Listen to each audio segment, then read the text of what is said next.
Peggy 16.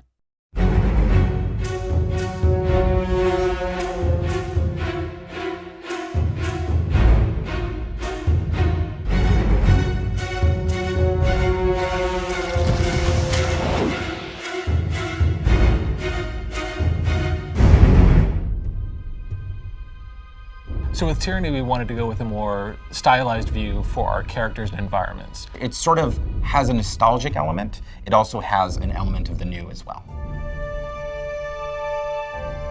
So our environment artists, they really push themselves to build some really unique environments that you've never seen before. We wanted to create a world where you could see the history and the age in every scene, in every piece of armor. You have to showcase that evil has won. So there's destruction, there's chaos, not happy colors.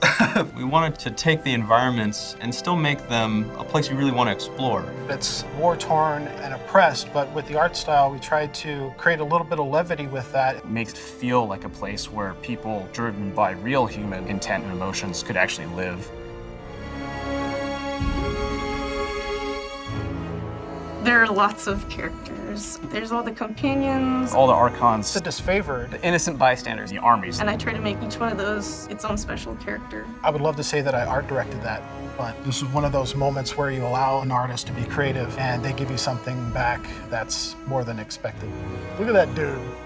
Art works pretty closely with the narrative team. They would allow us a lot of room to expand the characters in our own way. You can tell like a lot about a person from just a glimmer behind their eyes. And so that's the thing I really try to go after first.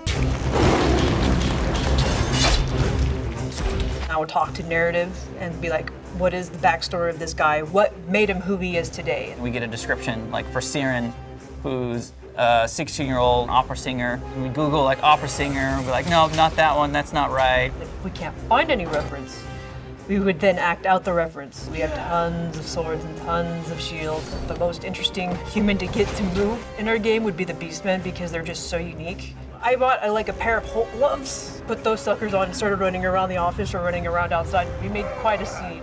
The reason why we didn't use mocap is because it would just look too uncanny for the world that we're in. So for us, because everything was so stylized, we could hit stronger poses and just push reality more than we would through motion capture. I don't want to create generic characters. I want to make these characters feel unique to each other.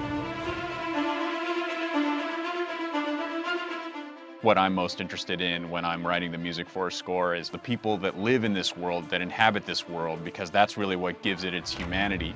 The game had the potential to sort of veer into very heavy territory, and we wanted to avoid that with the music wherever possible. So it's sort of this cognitive dissonance where we've created music that by itself can be considered beautiful,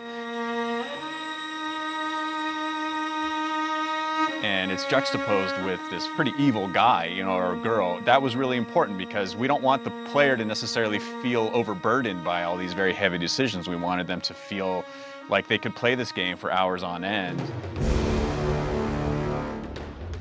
When I look at Tyranny, the things that I really love about it, I love the art style. I think it's very different from what we've made before. It's a pretty vast world. We wanted to have a little more fun with shape, with scale. There's a lot of really interesting ingredients in the narrative and in the visual look of the world. So you should feel either at home if you're an evil character, and you should feel kind of out of your place if you're a person fighting for good.